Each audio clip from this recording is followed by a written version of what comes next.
Woo, Mr. Logical. You're. Woo, I tell you. Yes, you are now listening to the sounds of Sports Reports is Ordered. And let me tell you right now, Mr. Logical ain't got to worry.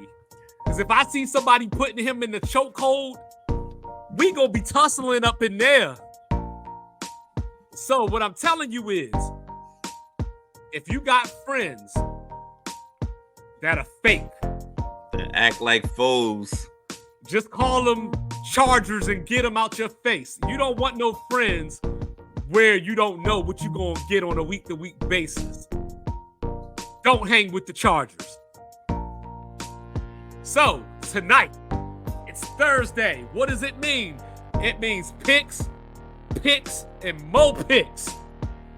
NFL, college football. We're going to talk about the Draymond Green suspension. He out here thinking he Brutus the Barber Beefcake, putting people in the sleeper hold. Thinking it's WWE on the Thinking it's WWE. But first, a little get it off my chest.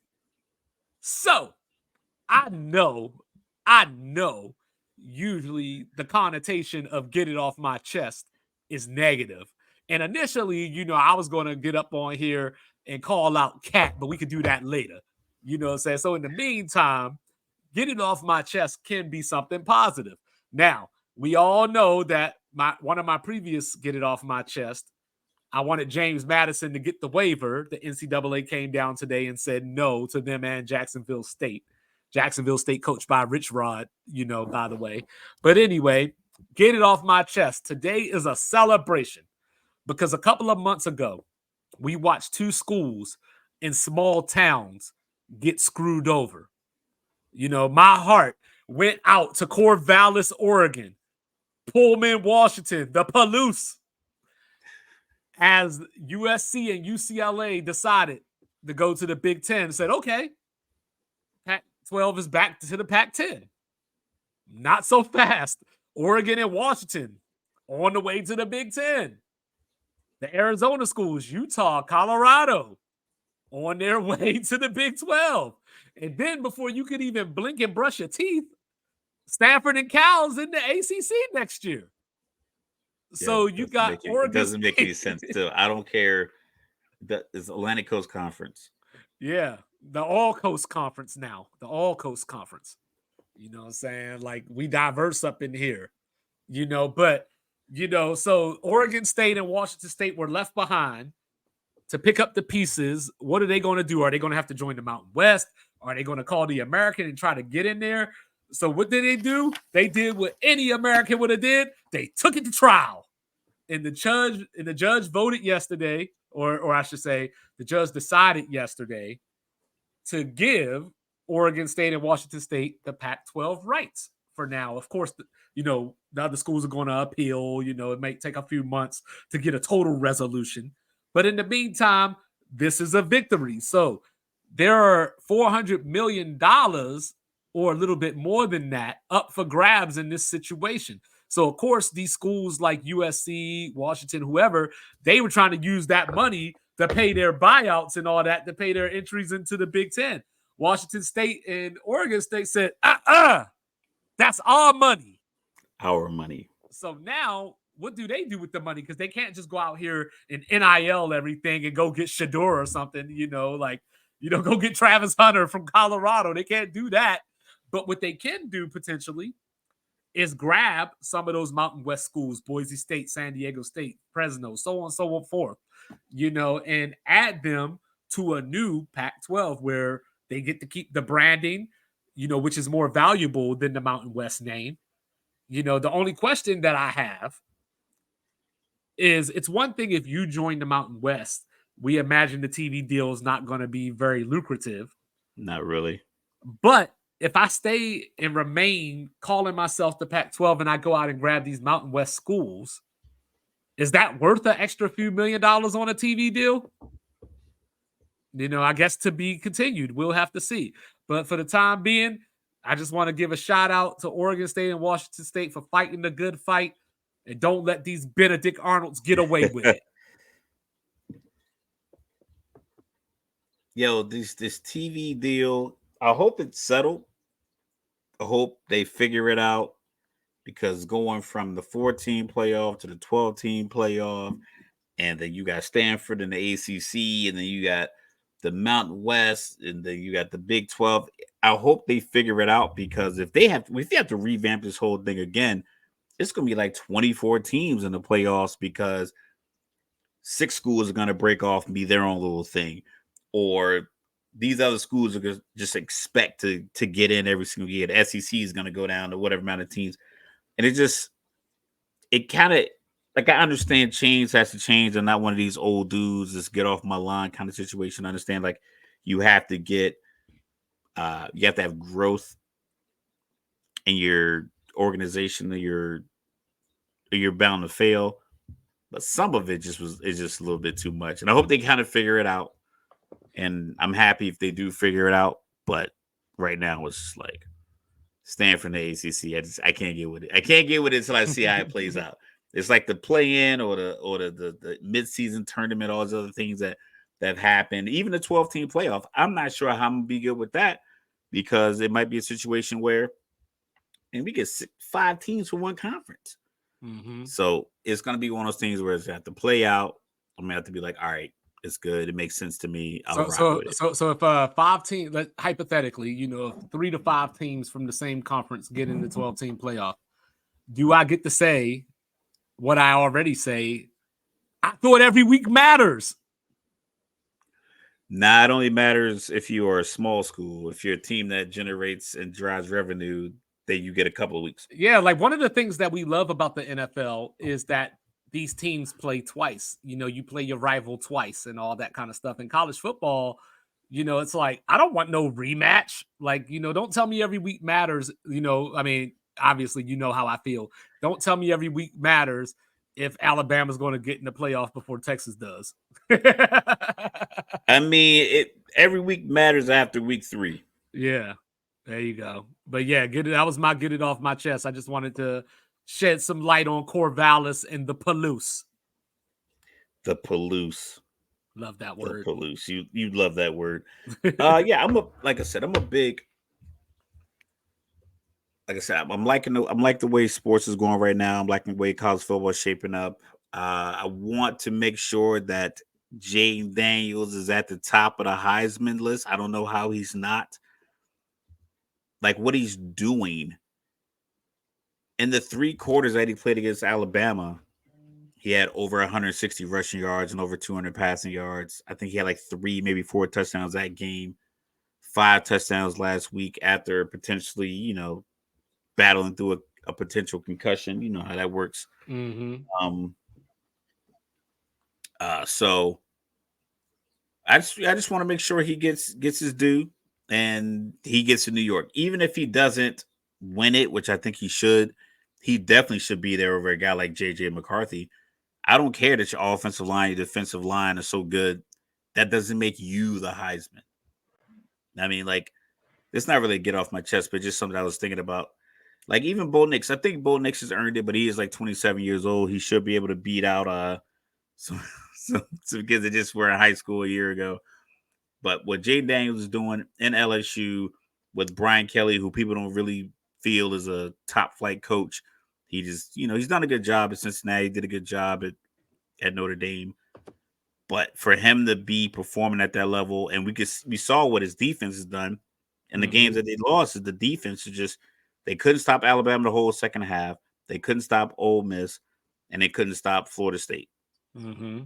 But yet he's still out there putting up numbers, keeping them in the game because the game wouldn't be respectable without his performance. That embodies a Heisman to me.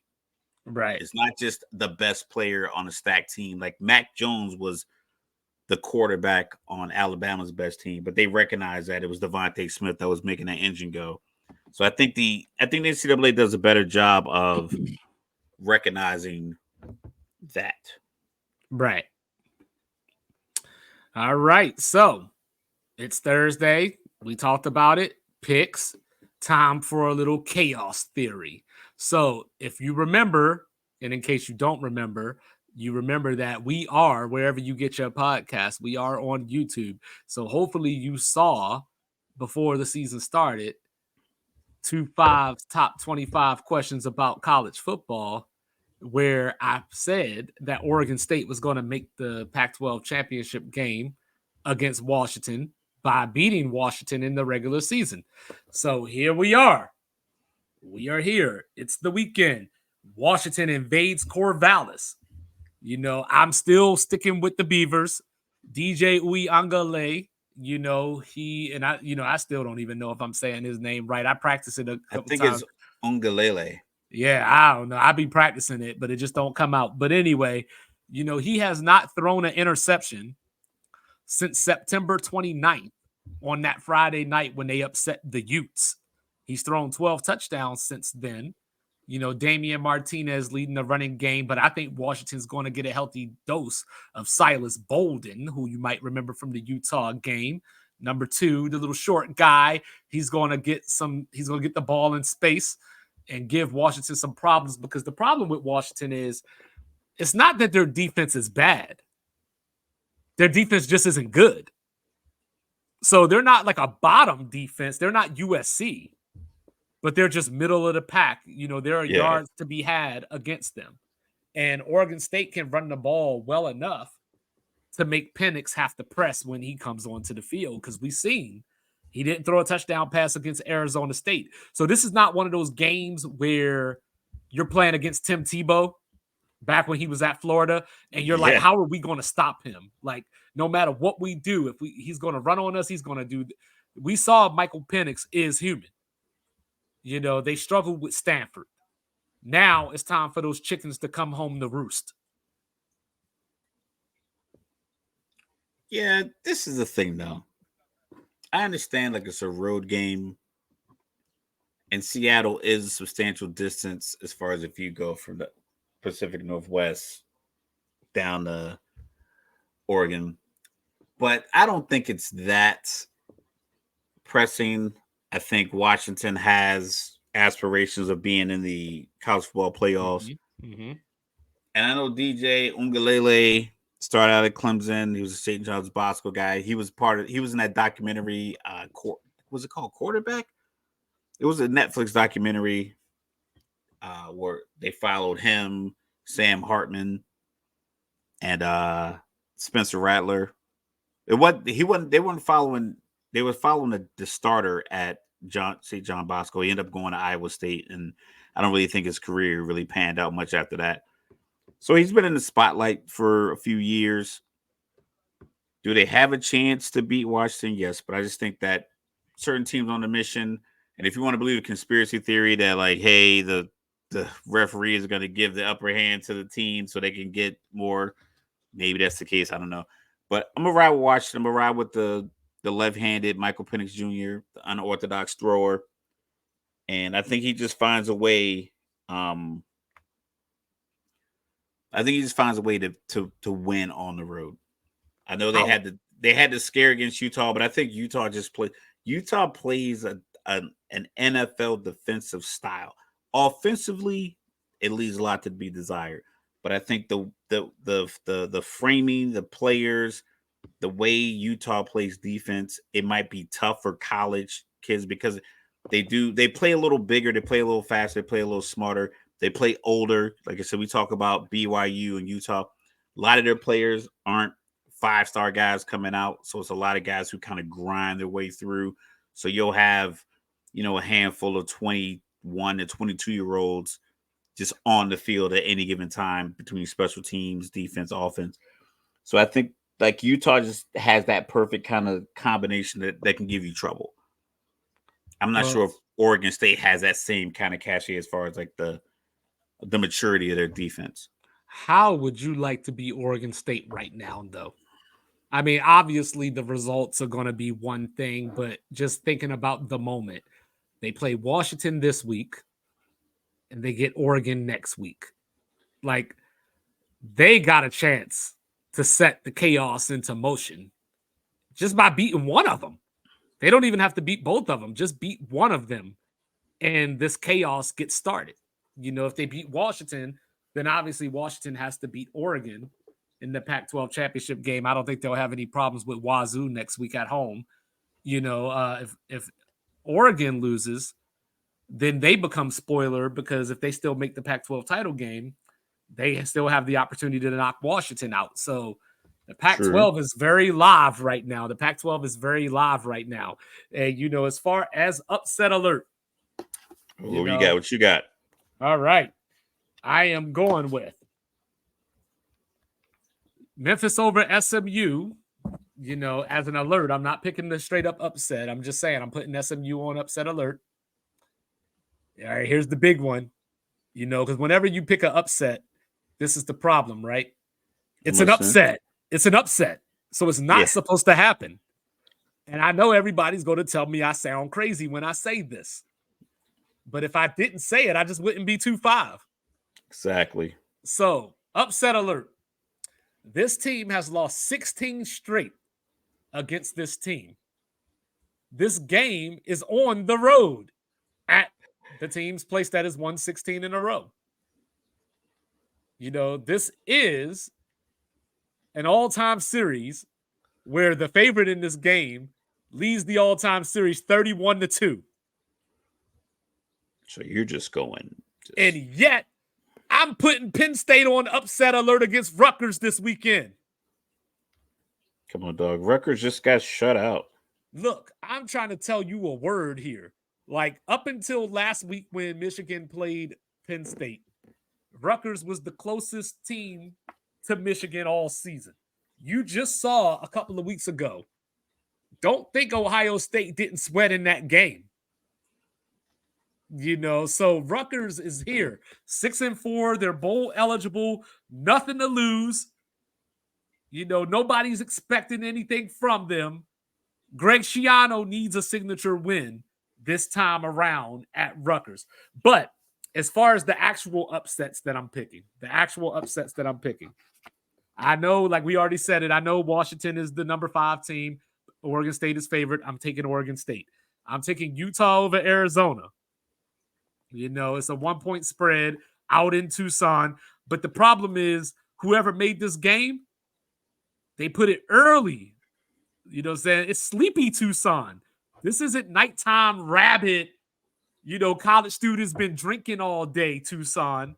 You This got is the early in the day, hangovers. You Tucson. got And I the think Arizona's just hungover a better team. Tucson. Like, you can't knock Arizona for the things that they've done. Over the last couple of weeks, they've beaten 4 ranked teams, up until this point. They had the game against Colorado last week. I put them on upset alert. They got out of there with a last-second field goal. So now it's time to play a big boy again. So I think they go down. I'm taking Northwestern over Purdue. I am taking, cover your ears, Mr. Logical, I am taking UNLV over Air Force. Cut it out. I'm about to get your retirement deducted. Mountain West chaos up in here. But yeah, so those are my upsets for the week.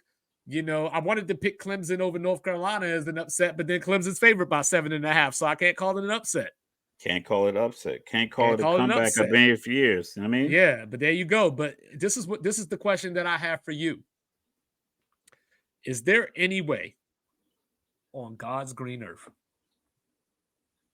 that Tennessee covers this 10.5 against Georgia? Yeah, because I mean, even Missouri got 9. It was 30-21. Well, Tennessee's coming off a 36-7 loss to Missouri. That's what I'm saying. So it's like we talked about this. I think Greg Popovich or somebody said something. It was like sometimes when you hit that last second shot to win by 1, you don't really go back to the tape and examine how do we get in the position where we need a last second shot to win. Mm-hmm. But when you get mollywopped, it could be a situation where you say, scrap the tape and you get back to basics, or you really look at and say, we weren't strong here. Let's focus on these things. And then you correct those. Because like in a football game, like we talked about the Rutgers Ohio State game. Rutgers Mm-hmm. only really made about 2 or 3 mistakes realistically in that second half.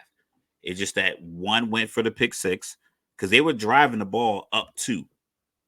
So they were in field goal range. Mm-hmm. You don't you if it's fourth down, you kick the field goal, you're up 12-7. Maybe Ohio State comes back. Now you're up 14-2. They're up 14-12, and you move the ball. So it's like a back and forth. Maybe you get a touchdown. Now you're up 16-7. So it's like, but it's just a matter of like the pass got tipped, intercepted, return for interception. For a touchdown. And then the last couple of drives, they just threw passes to Marvin Harrison Jr. Whereas like that wasn't really, they could have ran the ball. I think it was like third down, maybe fourth down, and they just happened to throw it. And they got touchdowns each time. So that's 21 points that just wouldn't have been there. So the score would have looked way different. So you look at 36, 36-7, and then the coach run up on it talking about we stand on business. I love little coach beef at the end because it's always Yeah, like my guy Eli Drinkowitz. because when you lose your job, you have to call somebody. Someone's got to get you a job, and they go, "I thought you stand on business," but that's neither here nor there. So I think you look at it and you'll say, you know what, we can scrap this tape and just get back to basics. Georgia plays. Georgia's going to give you their front seven is tough. Their secondary likes to hit. It's like, okay, how do we neutralize that? Okay, we run some draw plays, we get some quick stuff out in the flat. The Missouri running back, he was getting a lot of touches, and then the wide receiver from Missouri that game was getting a lot of back shoulder passes. So you Mm-hmm. just kind of use the aggressiveness against them. Like I'm in press coverage, where if you're running hard, if I'm in press and I beat the press, now the corner has to like hustle back. Now you stop and get the back shoulder. So if you can look at little things like that, I still think they'll lose, but getting it to, you know, 10.5 seems reasonable. I agree. I was watching Georgia this year because we had this conversation a couple of weeks ago where I was like, I'm not putting Georgia automatically number one just because. They struggled at Auburn on the road. They struggled at Vanderbilt on the road. And those are the only road games that they've really played this year. So, because, of course, the Florida game is a neutral site game down in Jacksonville. So they haven't been on the road very much this year. So, there's always that opportunity. Like I've always been saying, not that I'm trying to wish any ill, but Carson Beck hasn't had a bad game yet this year. And Are this is you his saying first year. he's due for a bad game? Yeah, I mean, like 105,000 screaming at you. Like, I'm not saying that he's going to play awful, but you might just get off to a slower start. You But know, that's the uh, thing with Georgia. To win this many games for this long, you got a second punch. Like we talk about Deontay Wilder only mhm. having that straight right hand. Right, right. I think Georgia has the jab. They Oh, got the definitely, hook. They definitely, got the definitely. body shot. So I don't think Carson Beck gets to the point where he's having a bad game. Because if you say he throws 2 first quarter interceptions, I don't think they panic and keep making him throw the ball.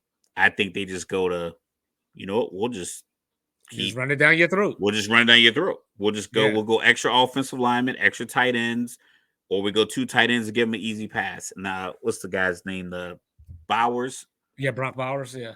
Brock Bowers. Maybe he's back. Maybe he's up to form. Hmm. So Yeah, he came back that's last week. yeah. So maybe he's back to form and he gets Hmm. get some easy targets because that's what you have when you have a good team. You have like those outlets where you don't have to rely solely on this one player. Right. So So if yeah, he has a bad game, it won't bother you. yeah. So I think Tennessee has a chance to cover. But I think it might be more of a backdoor cover, if you will. Of course, you got your punk ass games this week. Florida State playing North Alabama, playing Yeah, North Alabama. it's a couple of those. I only wrote down like 7 or 8 games Yeah, because it's a lot of games. Alabama playing Chattanooga.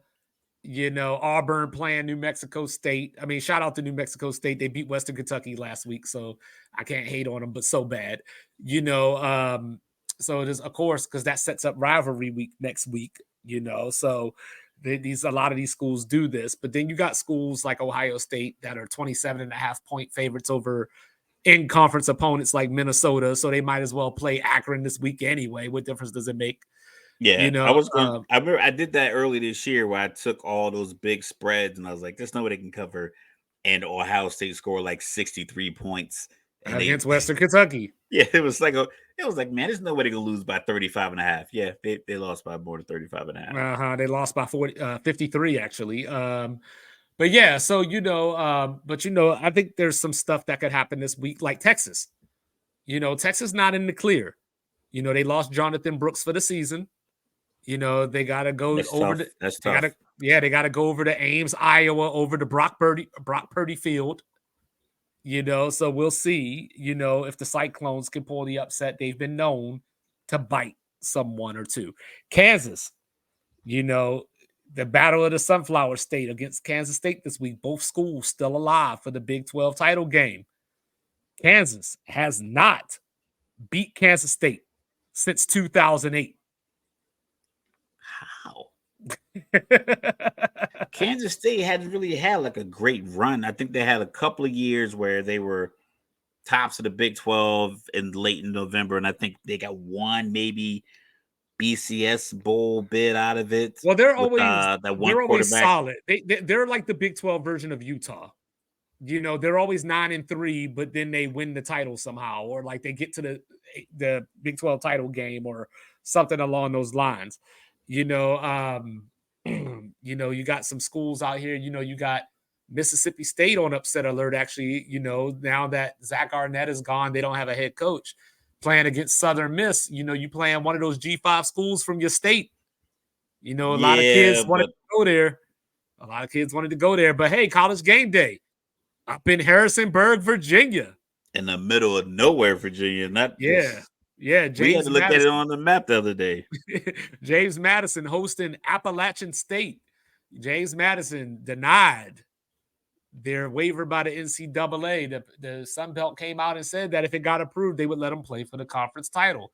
So I don't know what we do now. I guess they just play the season out and just let it be. They beat the team that is favored to win the conference. So what else do you want them to do to prove that they deserve a bowl game? You got all kinds of madness going on throughout the nation. I mentioned North Carolina at Clemson, down in Death Valley. Clemson's a 7.5 point favorite. I think Clemson is going to win. I think North Carolina is just not a good team. They beat up on some bad teams this year, and I don't trust any team that lost to Virginia. And Mr. Logical was trying to figure out why the hell is Miami favored over Louisville? I mean, you would think unless they just don't believe that Louisville has earned, like because you have Lamar and his run, he had the Heisman, even though his numbers the year after he won a Heisman were better than the Heisman year. Mm-hmm, mm-hmm. And then Malik Cunningham had numbers that are better than Lamar. Some of these schools just don't get the respect. And I think it's because they get in situations where they have these games that we as fans think they should win, i.e., Oklahoma State last week, UCF. We're like, yo, this came off the Bedlam. This could be the last rivalry game, excuse me, with Oklahoma for a while. You win that game, and then you come back and lay an egg against 45 UCF. to 3. So we're looking at Louisville like, yo, you got to get these guys more respect. And the people who are making these odds, they do it for a reason. They do it because they know what's going on. So either they know something we don't Well, know. I'm guessing that it has a lot to do with the talent. Like Miami's got 5 stars and blue chips on their up and down their roster. The funny part about it is that Tyler Van Dyke is starting at quarterback for Miami this weekend, but they benched him for the Florida State game to start a freshman. who played lower level high school football last year, who got injured. He had to come in to try to win the game. And now all of a sudden, after being benched 2 weeks later, he's a favorite. Like, it just doesn't like I don't know how to like I said, I gotta get up in some of these rooms and people need to walk me through these power ratings and show me how they do this, Maybe it because just fits the script. Who knows? yeah, well, I mean, like I said, I think it has to do a lot of it's gonna have to do with talent. Miami's had top 10, top 15 recruiting classes, and Louisville obviously hasn't. So, theoretically, just like tonight, Pitt was favored over Boston College. They're 2-8. Boston College 6-4, starting a quarterback that hadn't started all season. And guess what? Pitt won. They were favored, and Pitt beat Louisville. So, I mean, like, you can't call this stuff, I guess. It's the chaos theory. Like chaos everywhere you look.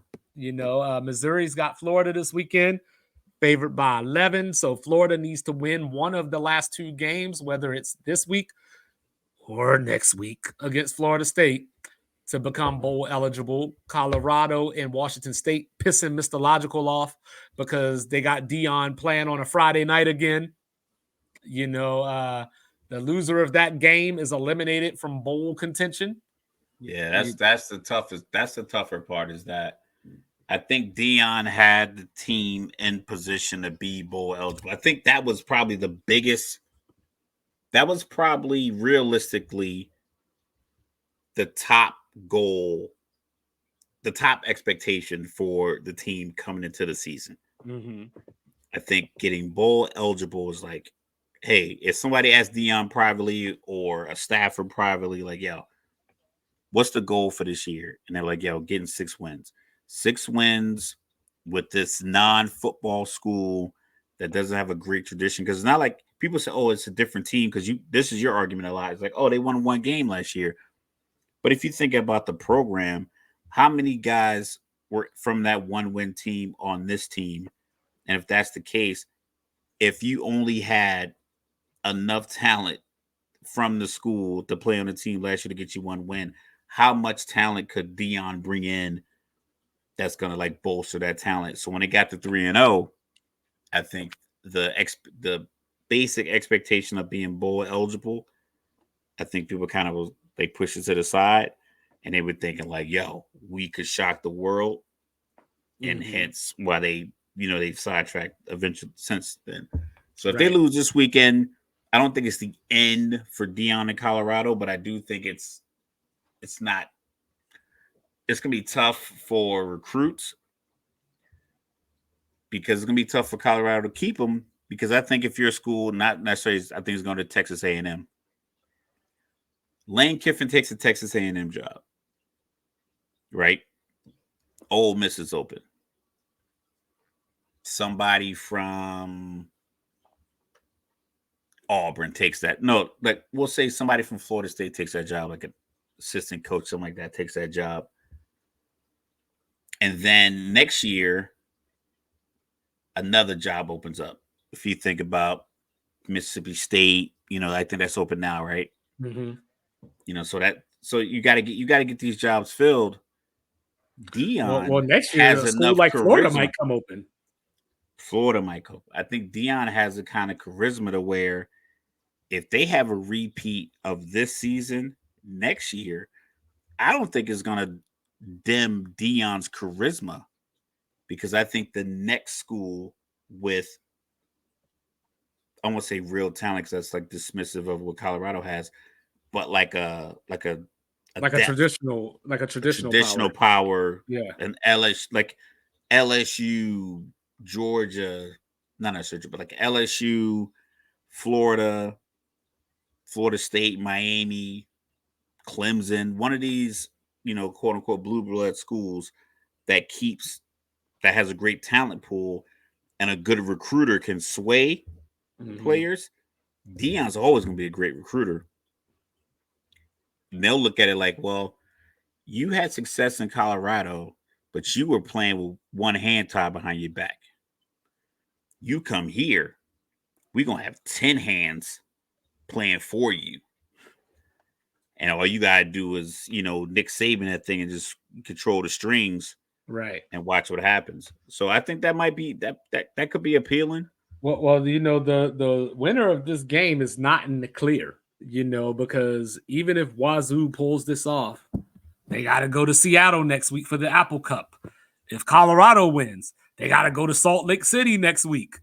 So getting this win does not get you that sixth win, and we're probably going to be looking at a situation where there's not enough bowl eligible teams. So a 5-7 team gets in a bowl game, and I'm gonna tell you right now, Colorado getting that before Washington State does. So but obviously you can't give it to them if they're 4-8. So tomorrow's still an important game. Very important. So yeah, next week is rivalry week. So we'll be back for that and making sure we keeping an eye on that because that's my favorite week of the year.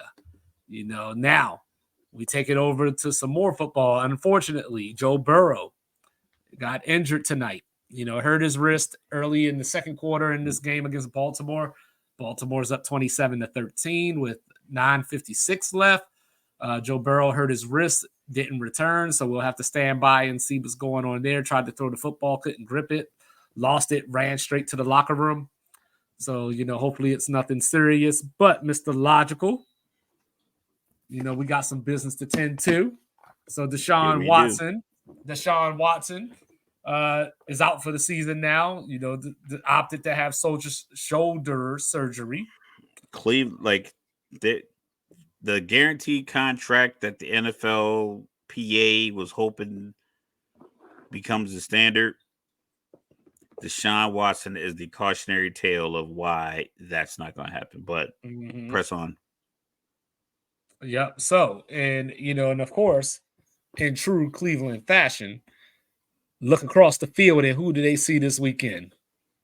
The Good old Pittsburgh Mike Steelers. Tomlin, 7 Yes, and 3. we saw this game a couple of weeks ago on Monday Night Football. The Steelers got out of there with a 26-22 win 4 with turnovers 2 defensive touchdowns. So now, and we 4 turnovers. now we turn it over to Cleveland. DTR getting the start. So the Second one this year. Browns got a chance.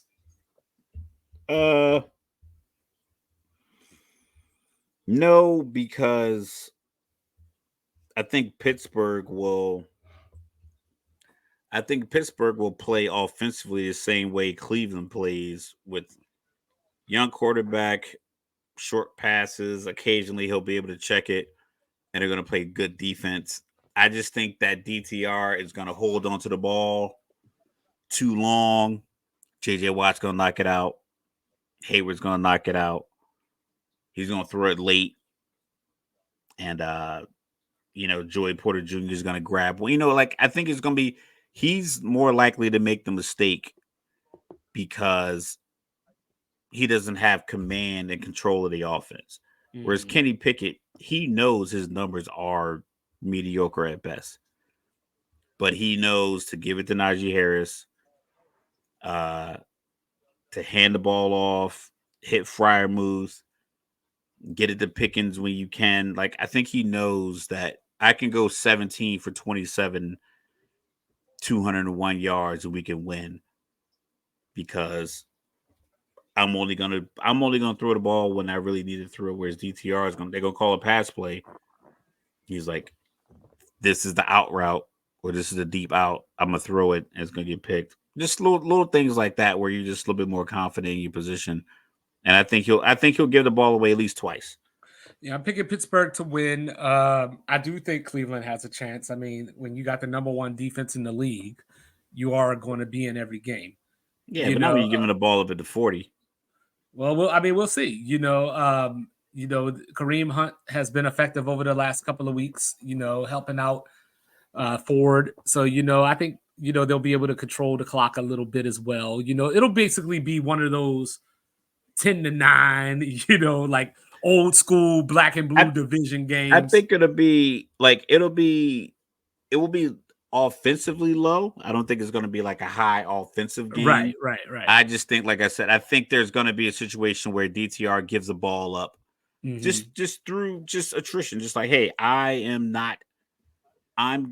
a young quarterback going up against an established defensive legacy. It's not like they just got good defensively. Like some teams figured out, like the Minnesota Vikings are just figuring out being good defensively. Denver is just figuring it out. Atlanta's just figuring it out. Uh, New England is, they're figuring out with their pieces. The Pittsburgh Steelers, that's all they know. We know the Mm-hmm. steel curtain. Granted, you got Lynn Swan and Terry Bradshaw and Franco Harris and Rocky Blyer in the Hall of Fame, and yeah, all that's cool.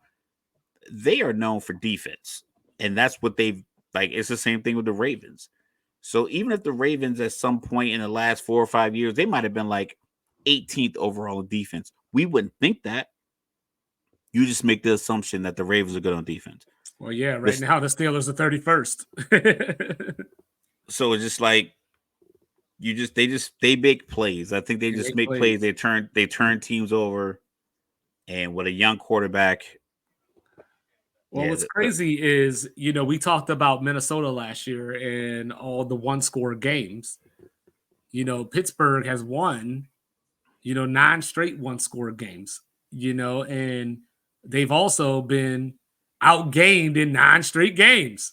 Like, so yeah, this is what Pittsburgh does. TJ Watt, coming through, getting a strip sack, defense coming up with a pick, like this is just what Pittsburgh does. So yeah, I take them over Cleveland. I think it's going to be a close game. It's going to be a game that I like that the rest of America hates, but it is what it is.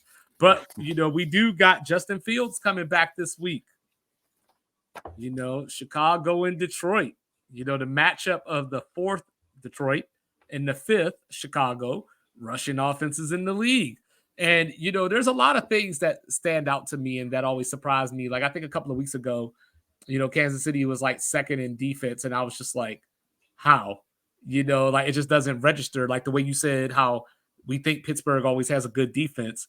I was just like, Kansas City can't, no way. So when I look at Detroit and their top 5 defense in the league, it just doesn't make sense. With Detroit being a top 4, number 4 in rushing, it just doesn't make sense.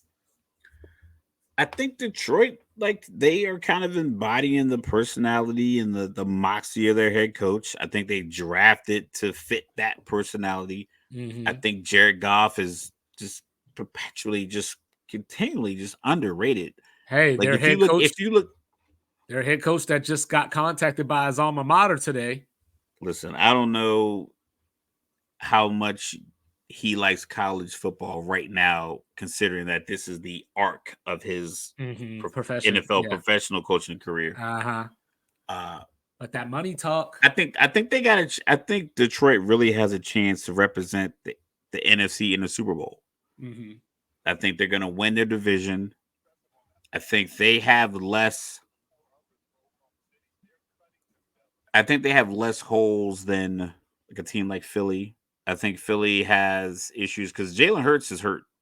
Mm-hmm. He's hurt now. I don't know how much, but they rely on him.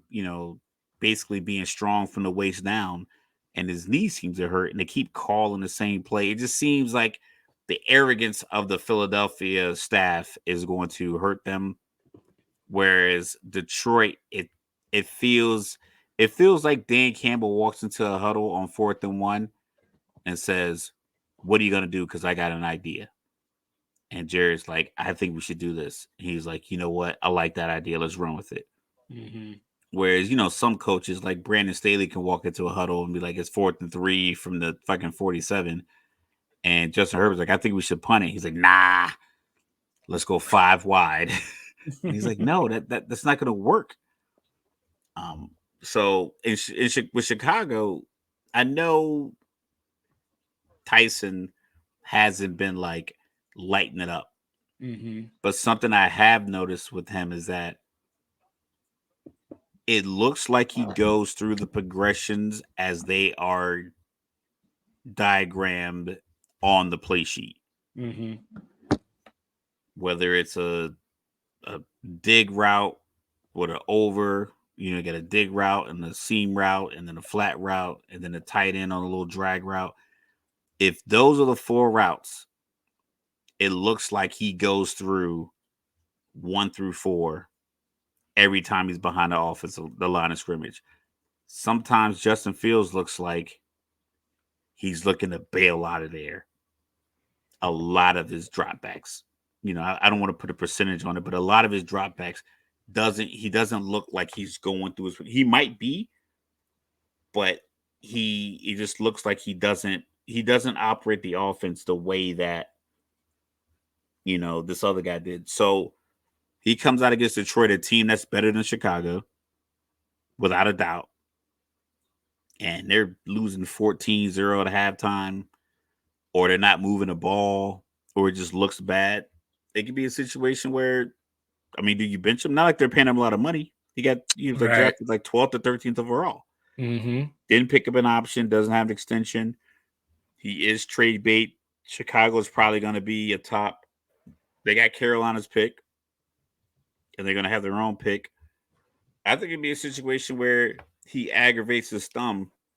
Well, they're in trouble because, not only is Detroit awesome on defense, they're sixth in scoring, while, they're 27th in defensive scoring. So, Detroit, give me Detroit. I was tempted. I told you this in the intro, or, a pre-meeting. I was tempted. Pre-meeting, yeah. I was tempted to take Green Bay over the Chargers just because I don't trust the Chargers. Fake friends, saying got no need for them. The Chargers are 2-4 in one-score games this year. When I look at this, just looking at it, no analysis or any of that.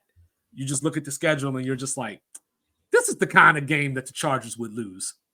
Like, for no reason at all. Or you Like, look at it and say, this is the kind of game that the Chargers should win. yeah, that's what I mean. Like, they should Yeah, win it's it. like they should. Yeah, it's a weird. It just depends on what you believe in. Because like I think the records were 3-6.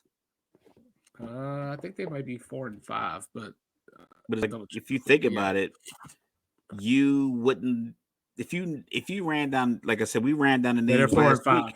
4-5. We ran down the names last week. Derwin James, Khalil Mack, Joey Bosa. They're on the same side of the ball. Mm-hmm. I don't think another. I mean, short of San Francisco, San Francisco has that kind of like double edge, then deep safety. The Colts don't have two defensive linemen and a safety that's like perennial All Pro. Not a teams don't have that. They do, but Khalil Mack being like second to Joey Bosa. Yeah, he had 5 or 6 games in a game earlier this year. Yeah, so like, what game was it? It was Yeah, the Raiders. yeah. So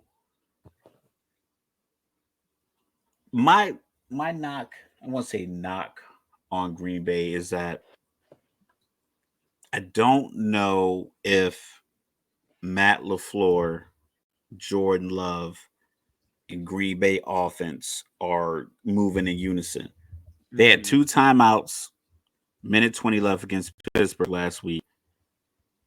And I don't know if the first play maybe didn't work and they were like, but I'm like, yo, let's take a shot. Let's try to move this ball. Let's get a 15, 20-yard route to get this drive going, get them on the ball, save these timeouts, get them in that 2-minute offense and see what this young guy has. And they ran a play, maybe another play, took a knee and took it to the locker room with both timeouts still in their pocket. And they started driving to 20, 25. It wasn't like they started inside the 5. So you're 40, 45 yards away from field goal range and like you don't even go for it. So it lets me know that in a tight game where I think Staley will put the ball in Justin Herbert's hands and like, yo, go make something happen on this. 3rd and 17 because you got a holding call, whatever. I'm throwing a 17, 18-yard route to see if we can get this because I believe that we have the talent to do it. Green Bay gets in the 3rd and 17, 3rd and 18. It's going to be a draw play. Let's punt. Let's play field position. I just don't know if that's sustainable because at some point you're going to need your quarterback to make that drive. Like if you're down 1 possession, you're down 8, and you get the punt with 2:40 left in the game. This person who you have as a quarterback, he has to be able to rely on information he's seen previously on the field in order to be successful. But if you shy away from a situation because you don't think he's ready for them in like a coddled moment, then when you need him to make, he's not going to throw a pick because he's not going to know what it sounds like in his ear to get the play, change the line of scrimmage, make the completion, get up, decide whether or not we're going to spike it or go for it. A la Bailey Zappi. Bailey Zappi should have spiked that ball last week. Mm-hmm. He had no frame of reference in that moment for what you wanted him to do. It's not a matter of, because like everyone knows, if you're going to fake the snap, you throw it up the sideline because that's where your one-on-one matchup is. Because the safety standing in the middle of the field no matter what. And he react to what he sees. If you do this, you fake a snap, that takes 1-2 seconds. You drop back. Even if the middle safety is out of position on the snap, he can just drop straight back. Mm-hmm. But he can't go side to side. He can't make a decision in that 2 seconds to help over the top. So you put the one-on-one matchup, because even Dan Marino threw the fake snap up the sideline Ingram. When Roethlisberger did the fake snap, he threw it up the sideline Antonio Brown. You don't throw a fake snap or fake spike post route, but that's because he hadn't seen it. So you're going to put Jordan Love in a situation where, because the Chargers aren't going to blow you out because they're going to give you a chance. They're going to give you the ball back. They're going to give you the ball back on 4th and 3 from the 50. They're going to give it back to you when they should have kicked the field goal, and now you got to move it down the field, and you have no frame of reference for how that looks like or what it sounds like. I think you put yourself in at a disadvantage. Yep, 14 touchdowns, 10 interceptions for Jordan Love. Still not at 60% completion percentage, 58.7. So, but yeah, I expect a close game. I'm going to go with the Chargers. I'm probably going to regret it, but I'm going to go with the Chargers. Then, down in Miami, Little Havana, Antonio Pierce, 2-0 as the Raiders head coach. Cinderella. The slipper don't fit no more. Yeah, here comes the pumpkin. Yeah, Miami, coming off the bye at that, after the loss to Kansas City over in Germany. So, Tua and the gang is coming out like gangbusters. A-Chan might play. Mostert has been nursing an injury, but I expect him to play. He's been practicing just limited. So and the Raiders' zone coverage is awful. Those dudes were out of position. Like Zach Wilson had any sense how to play quarterback in the NFL, he would have abused it, because the first few plays is like, listen, Garrett Wilson is their best target. He was running wide open in the beginning of the game. So it's like, hey, we just talked about this in the locker room. The number 2 throwing it to 17, that is the combination that's going to set it off. If he was throwing it to Lazard, or if he's throwing screen passes and you were ready for that, get it. Garrett Wilson was running wide open across the middle of the field the whole first half. It's just that Daniel Hackett, whoever's calling plays, in with the Jets get in the end zone. So I think the fairy tale ends.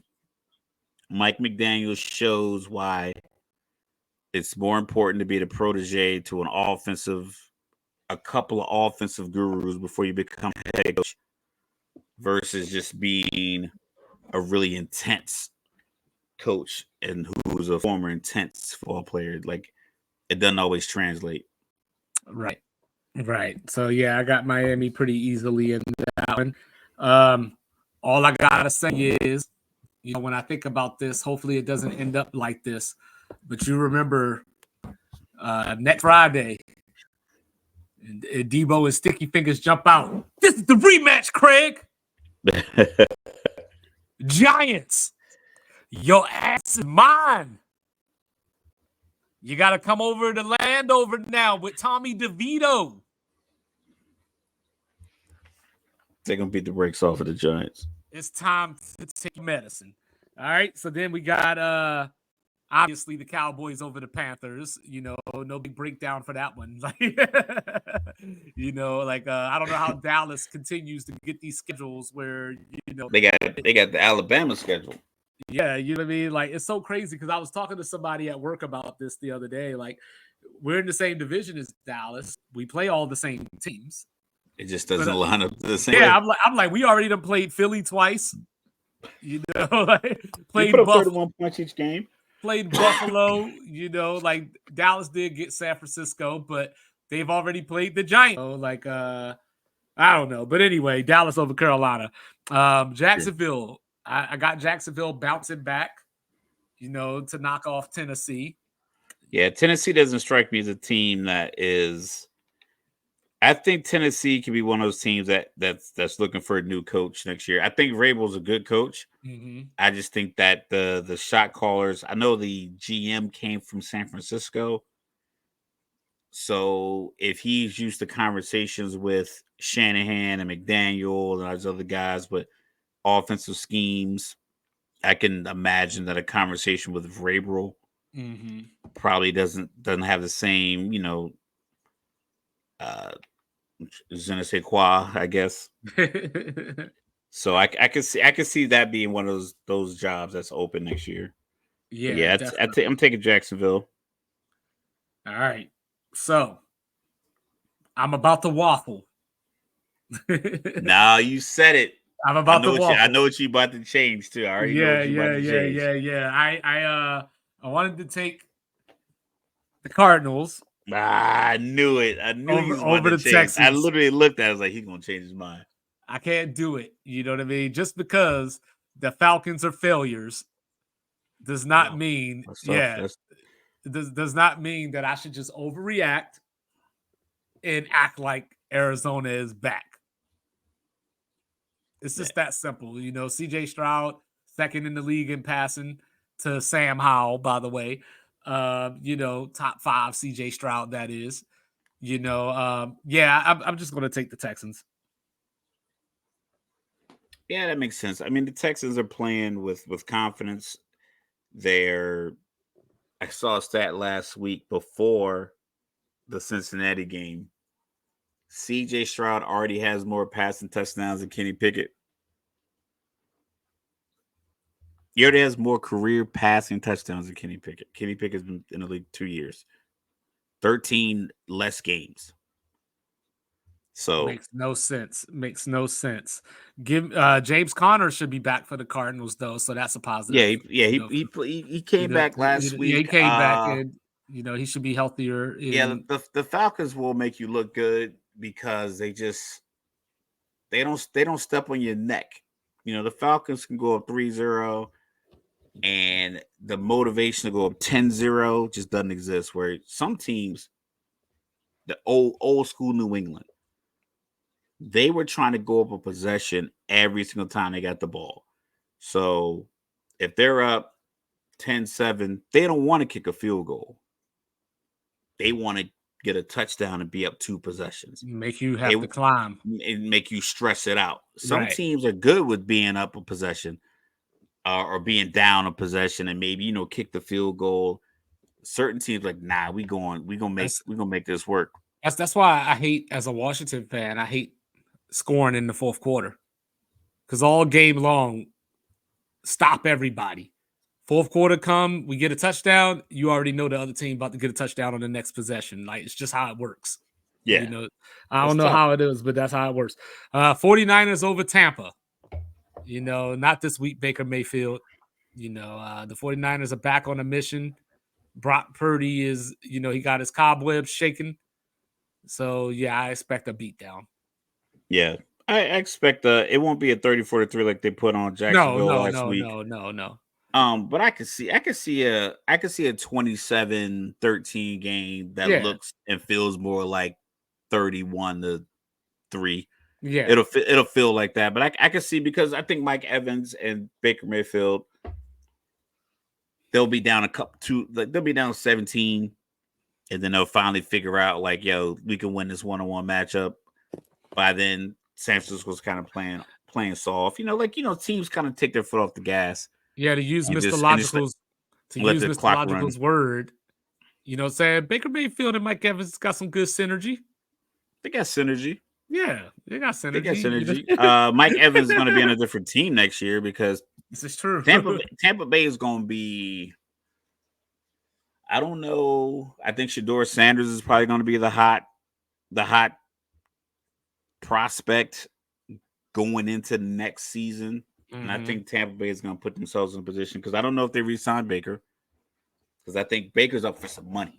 I think he's due some money. I think his 5th-year option with Cleveland they picked up, and then last year he kind of played that out. And I think right now he's playing on a very like a less than a $12 million a year deal. I don't know what it I is, love, but I he's love the playing on a low camera. deal. I love the camera trying to get up in Burrow's face to see what he's saying. I Did he love cover his that. mouth? Was No, he no, he talking to didn't. Lamar? No, he was talking to somebody else, but like Uh, the camera was just like all up on him, like right there, like the camera was just all up on him. oh, he's talking to another LSU guy. Yeah, Oh, but that yeah, right hand. That right hand hurts. yeah, he can't You saw even dap. yeah, he dapped up with the left hand. That's that Josh Allen. Josh Allen Yeah, wasn't even throwing. He was trying to give away souvenirs to the but fans. He was using his left hand. I'm glad you brought up Josh Allen. That's the next game, and I am proud of Josh Allen because nobody lands on their left shoulder the way that he does. Oh man, he You does. know, He does. I mean, perfectly rolls onto his left shoulder on all yeah. those quarterback draws where they could just give the ball to Cook So of or course they, Murray.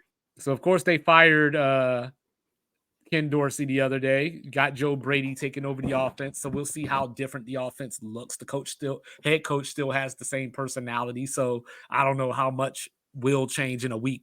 I don't think that was an X's and O's fire. I still think it was a personality thing. I think it was just Maybe. like I think it was a scapegoat thing. I think it was like, yo, You can't fire Josh Allen. we if you're special teams, like you're the defensive coach, you're the special teams coach. If you don't send 12 dudes out there on the field, you talking about because Sean McDermott said in the press conference they practice going from dime to field goal block. I'm like, why on earth would you practice that? Like, just it's cap. It's like I tell you, man. What's my favorite saying? Don't piss in my pocket and tell me it's raining. Why on earth would you devote time in your practice schedule when you have timeouts? Because it's not as if Denver wasn't going to be able to get that kickoff. But they were the ones It, that had it to get took a everybody knee at on the 20 field. seconds. Yeah, they took a knee at 20 seconds.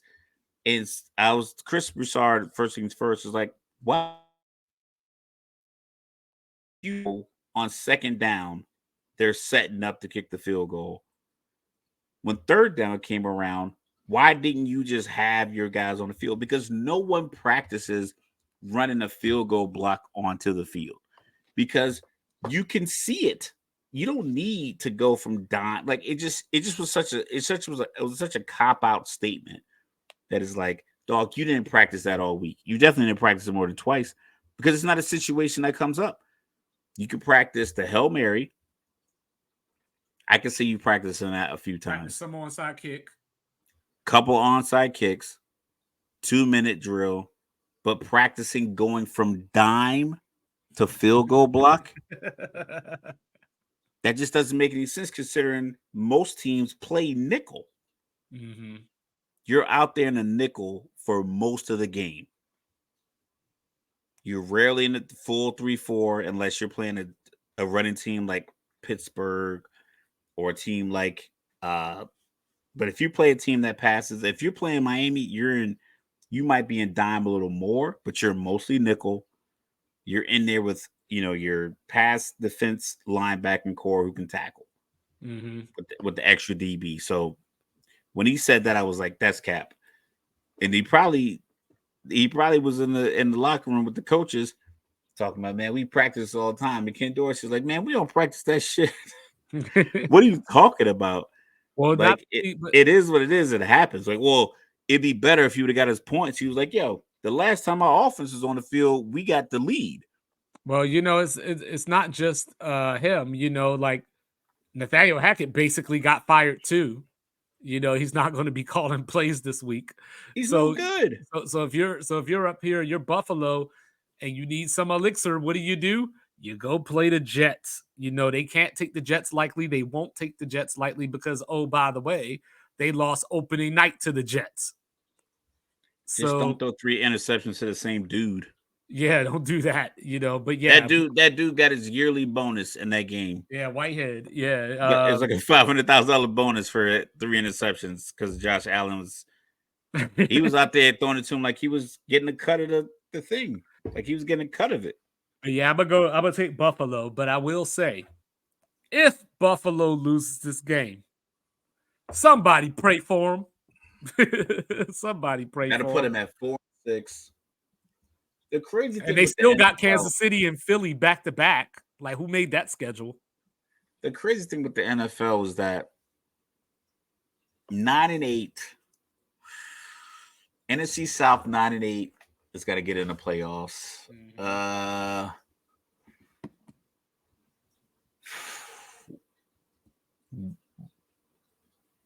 Carolina, Chicago, Arizona, and the Rams are going to have so many losses that another NFC team is going to get in at 9-8 as a wild card. I just want to know who made this schedule For Buffalo or just in general? for Buffalo. So check this out. So they got the Jets at home this week, right? They go to the Link next week. Okay. They don't have to Bye travel far. bye week. Okay. Go to Arrowhead. Okay. Host Dallas. Go to the Chargers. Play the Patriots at home and close at Miami. Who came up with that schedule? Let's run down their season so far. You got that? You still got it up? Yeah, I got it up.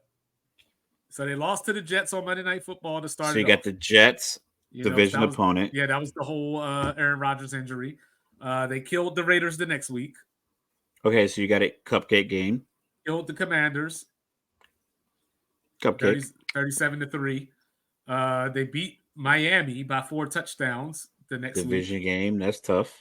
They lost the London game to Jacksonville.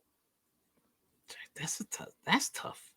Yeah. That's what won the division last year. That's Well, tough. remember Yeah. we talked about that because I was like, Jacksonville played in London the week before against Atlanta, And they got and they stayed there. and then they got the advantage of being there 2 weeks, Right. not And then having to Buffalo, fly. and then I think Buffalo didn't get there. I think They you brought it flew up. They got late there late. Yeah. Friday. Yeah. Dumb. Just dumb. They left New York on Friday. Dumb. And they came out and looked like it. They didn't They pick should have up. left on Tuesday. Yeah, they didn't pick up until the late third quarter. When all right, I so would have then had everybody in on Monday for training, recovery, massages, whatever.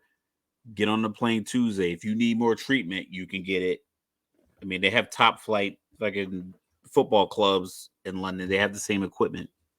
yeah, and then so then after that, that was the Sunday night game against the Giants. Where they may or may not have committed pass interference on the last Definitely play. committed pass interference, but they didn't commit pass interference on the play before, so I'll let it slide. Then it was the game at the Patriots. Thursday night against Tampa. Then when So it they had a pretty favorable schedule early on. I would have taken Kansas City instead of playing Miami. I would have put Kansas City there.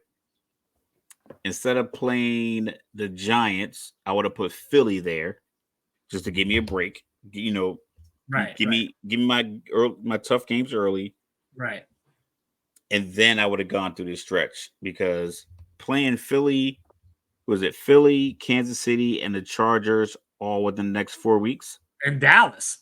and Dallas, and the next 5 weeks to include their Yeah, bye so week. yeah, so Philly next week, bye week at Arrowhead, Cowboys at home, at the Chargers. Yeah, I would have taken. Give me the Chargers early. Give me Dallas at the end. Like spread one of the two out. I would I'm have calling taken somebody. Philly I'm and calling Kansas City. somebody. I'm I would calling have taken Philly somebody, and and I'm Kansas. I'd take Philly and Kansas City back to back because I would ride off the momentum. bro. If I'm I calling beat some. Philly, then I beat Kansas City. I'm good to go. But you I'm got to calling give me somebody. Philly, Kansas City, Dallas, and the Chargers in 4 weeks out or 5 weeks. No, That's too I'm that's too much to try to like no, I'm to calling over. somebody. I'm like, hold up. So in the same season, I gotta go to Philly, Kansas City, and Cincinnati. I forgot they played Cincinnati. How'd they end up with this schedule? All in the same. I mean, they finished in first place, I guess. Like, you know. Yeah, so the AFC East is But you would think it would be a playing. little more spread out, though. Like they're playing the NFC East and the AFC West. I definitely would have like if I could have shaped the schedule, I would have taken the Chargers in week 1 or 2, and I would have taken Dallas in week 16 or 17. Because like I said, I'll take Kansas City and Philly back to back because either you win one game, you ride the momentum to the next game, or you lose 2 games in a row to really good teams. It doesn't demoralize your season.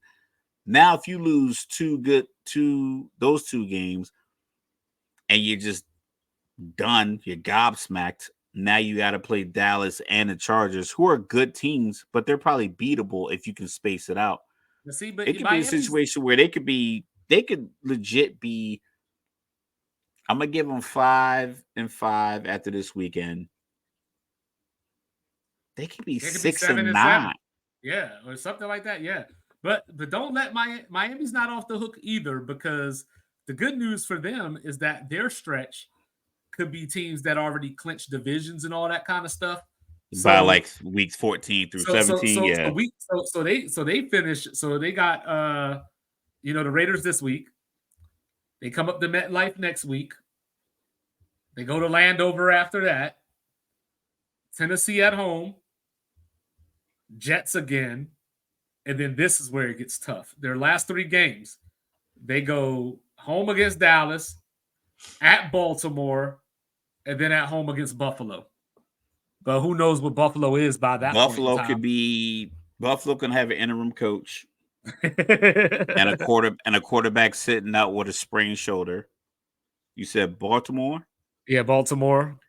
Baltimore can basically, if Joe Burrow's injured, they can assure themselves as AFC North winners.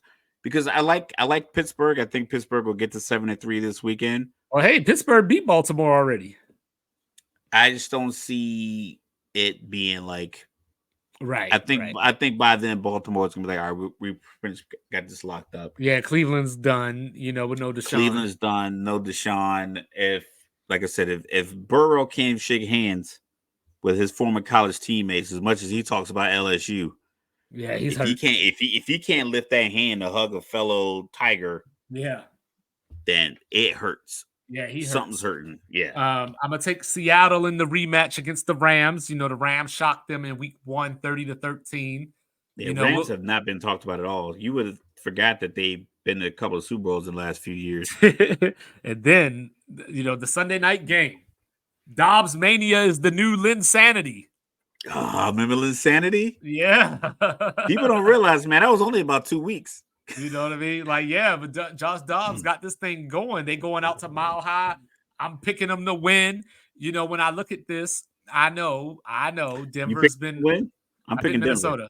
Minnesota. So I know I'm picking Denver. Denver's been on this win streak lately. But even like we said, going back to Monday night, they forced 4 turnovers and they still needed 12 men on the field to get out of there with a win, because they missed the field goal on the previous play. So, I'm not sold on Denver just yet. Minnesota's defense is starting to come alive now. The Brian Flores effect is real. Yeah. Now I am a little nervous because the game is in Mile High. So I am a little nervous, and the only reason I would pick Denver to win is because it's in Mile High. But I think Minnesota is the better team. I think Denver. I'm taking Denver. I'm probably gonna take Denver in a lot of games where I think they have a quarterback advantage Like next week because against Cleveland. like next week against Cleveland. I think I think Sean Payton and Russell Wilson have come to I don't say an agreement or an accord They had their come to Jesus meeting. that Russ will play like a rookie quarterback learning the system so that the team can succeed. Mm-hmm. I think people knock Russ for they call him corny and they call him whatever the case may be. I think the beautiful part about the way he carries himself is like it doesn't seem to come with a lot of ego. I know the rumors he wanted to throw the ball more in Seattle, but I think if he's looking at the weapons he had in Seattle, he's like, yo, I got DK Metcalf, I got Tyler Lockett. They're like we're in unison. Let me throw it because him and Tyler Lockett were making some incredible plays, very similar to Mm-hmm. the play him and Sutton made, where he just kind of threw it up in the back and then he dragged the toe. Mm-hmm. So I can understand Russ from that point of view. Yeah, and But in I the was the same only sense, Doug Baldwin stan in the world. yeah, I mean, he had Doug Baldwin, Curse, Lockett, Percy Hart. I mean, he had just guys who could get open and he can get him the Mm-hmm. ball. I think he can. I think he understands whatever Sean Payton's vision is. I would probably never be a big Sean Payton guy. He's just not my cup of tea. I just think that his ego and his accolades don't really line up. But I think Russ might be one of those guys that's a little bit more accommodating. I mean, hell, he rented out the Waffle House for his pregnant wife's birthday. Now, if you're a man with a lot of money, you think I want to spoil my wife or something, and you come to that, it's like that takes a lot of like thinking. And like, you know what? I think this is what she'll really, really like. And Right. I think he operates in that conversation with Sean Payton, like, okay, this is what you want. Okay, I'll go 17 for 22 for 192 yards, 2 touchdowns, no picks, and hand the ball off 25 times if that's what you want. Mm-hmm. And I think I don't think he'll go to. I don't win or lose. I don't think he'll go to the podium and say, "I wish I could have thrown it 40 times." Right. That's why, like in these games where it's going to be one possession or it's Denver's defense versus like a young quarterback, I'm going to go with Denver because I think Russ will understand what Josh Allen does it. Don't throw into tight coverage to get 8 yards when you can just scramble and get 3 yards. Maybe we have to punt it. It is what it is. Like who else is a turnover prone kind of quarterback that just likes to throw it in a Jordan tight space? Love. Jordan Love. Like I said, sometimes I think they just call these plays and they just want to make them happen. I think Russ is like, you know what? Let me get let me get this kick. Let me get this field goal. Let me get this punt, and then I'll go to the tablet, and the next drive will come out. So I think that's why I'm picking Denver. I'm going to pick Denver. So they play Cleveland next week with a young quarterback. Young quarterback, he's gonna make the bad throw. He's gonna make the read where he doesn't see the linebacker that drops in the coverage. Russ is gonna see it and be like, you know what? Let me check it down. Mm-hmm. Javonte Williams, what can you get? Oh, we got 4 yards when we needed six. All right, let's punt it. Yeah. Yeah, they got Cleveland and it's at Mile High again. Then, of course, Monday night, the Super Bowl rematch. Hopefully the field is dry. Hopefully the field is put together correctly like a Lego set. Somebody's gonna say something on Twitter. But I'm picking Kansas City. Jalen Hurts has been off this season. 8 interceptions. He doesn't look healthy. You talked about it a little bit earlier. Yeah. I think we were in our pre-meeting about his knee and everything. You know, um, Kansas City's defense, I think, is the difference. Because last year they were still young. The corners were rookies, and they have that year of experience. I think when they played Miami a couple of weeks ago, before the bye week, um, I was shocked. Patrick Mahomes only targeted Kelsey 4 times in that game. Oh, they were triple teaming them. Well, I know, but still, like sometimes you just throw the Man, ball anyway. they had the referee helping them out. They put it was like on that fourth, like in that third and one or third and two. Mahomes looked to throw the ball to Kelsey. It was literally three dudes around him, and that's when they had to punt it back to Miami. Yeah. So Looking at that Miami game, that Miami Kansas City game, the defense played well. The offense We did saw the not. weaknesses. I mean, Patrick Mahomes threw a pass to Watson. I believe it was Watson or Gray, one of the tight ends. I mean, like the pass was so perfect, It was like a video game. but it had to be perfect because there was no separation. Like he had like he slid to the right, like he bounces and he really trusts the pocket. That's one thing that I noticed about like top quarterbacks, Tom Brady, Peyton Manning, a lot of these guys. They know that they can't scramble out of there, but they also know, oh, my offensive lineman has his left hand on this guy. I got another half a second. Mm-hmm. Sometimes, you see quarterbacks like you see Sam Howell do it, you see Desmond Ritter do it, a lot of these young quarterbacks where the rush is getting there. And it's like, yo, if you just keep your head up, Mac Jones did it. There's a couple of plays where Mac Jones could have stayed in the pocket and was like, yo, you have about 0.75 to 1 second left from the Mm-hmm. time that this guy engaged your offensive lineman with that particular move, his spin move or his bull rush move. Like you got a whole other second. Just wait for Gesicki to get open. And he doesn't believe that he has that and he throws it short. Uh, so watching the Miami game, Tua was throwing it so quick that I think that was affecting the defense, but also because he was throwing it so quick, if they could stop that route, Chris Jones, Tranquil, these guys were getting through on the backside because Tua, being a left-handed quarterback is kind of different. Like Mm-hmm. his first reads are normally a different size, so he goes left to right. They were throwing a lot of quick passes. I think at the drive at the end of the first half, the one that ended up when Tyreek fumbled, they threw a few quick passes to Jalen Waddle, one to Tyreek that got him in that position. And then they threw the quick screen and then they ripped the ball out of his hand. Kansas City didn't have any of that. A lot of the plays, which shouldn't have been, ended up being Mahomes' magic because guys simply weren't setting up their route to where they got open. Mm-hmm. So I think Philly will take advantage of that. And you said Jalen's been hurt. I agree to that, and I think Kansas City's defense is pretty solid. But Kansas City has real weapons. Right. Or Like you they mean have Philly? AJ. Like Philly has real weapons. Kansas City doesn't. So even with the defensive matchup with the Kansas City defense versus the Philly offense, I think the Philly defense matched up against essentially Mahomes and Kelsey. Well, hey, ain't Sky Moore and Kadarius Tony the Philly killers? Yeah, if you punt it to him, if you punt it to Tony and then you go zero coverage from the 7, oh All yeah, right. I'm gonna get open on that route. All It right, was here you nobody go. there. Here it is. Here it is. Pop quiz. Andy Reid, 31 years as a head coach. What's his record after a bye week? 31 years as a head coach. Record after a bye week is probably something bananas. 23-7. 27-4. Jesus, I was close. I'm Yeah, proud of so myself. I'm proud yeah, of so myself.